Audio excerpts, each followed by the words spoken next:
In this video, I will be exploring the 12th and final house of the astrological wheel. It is sometimes referred to as the house of the unconscious or perhaps even the subconscious.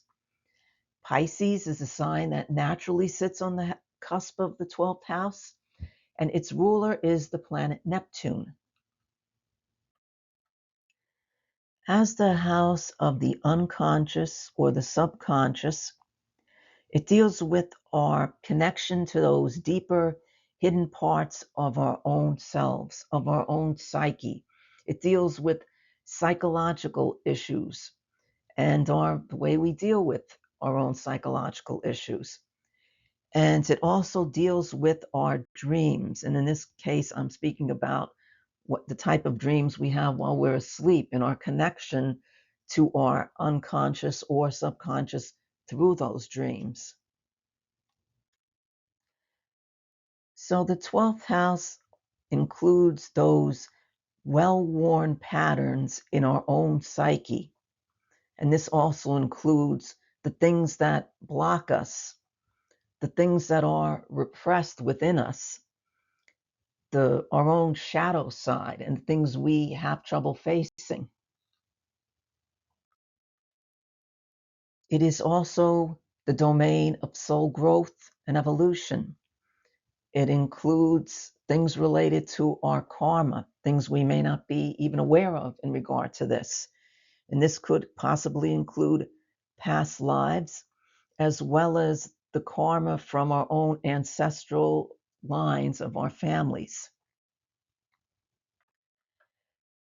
The 12th house is very much about the things that we can't see, the hidden things.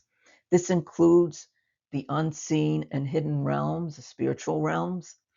It includes that liminal space, and it also includes the ability to transcend and those things that we find to be transcendent, which then lead us to connect with the higher realms.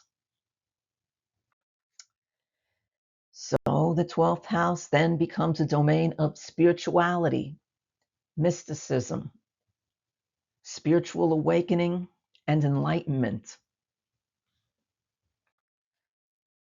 So included within the 12th house are various spiritual practices that help us to better connect to the higher realms and also to our own psyche.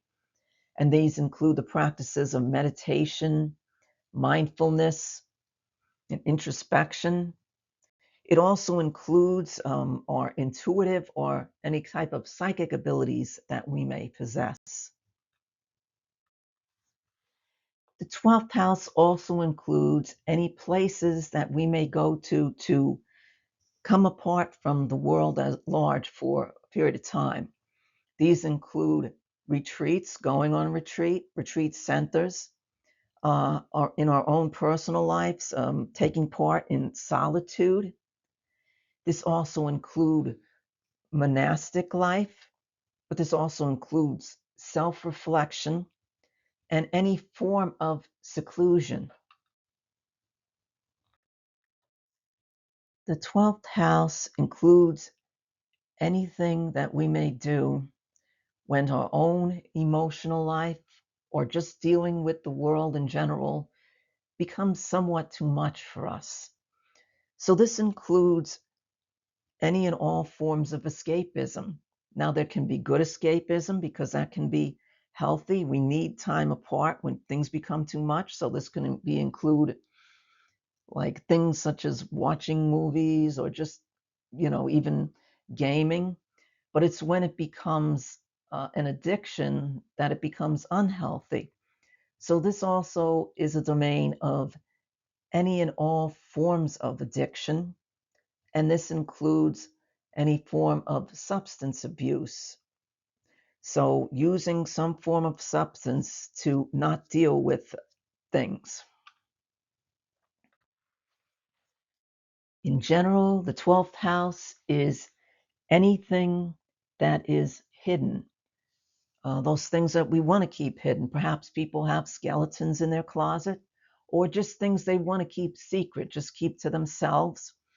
and also people who like to remain very private and perhaps even become a recluse.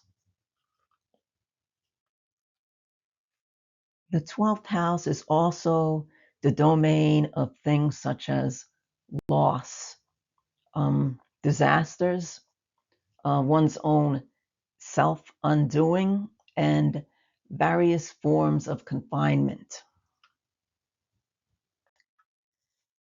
And finally, the 12th house has to do with various forms of service and sacrifice and selflessness, giving of oneself for others, compassion, and also universal love.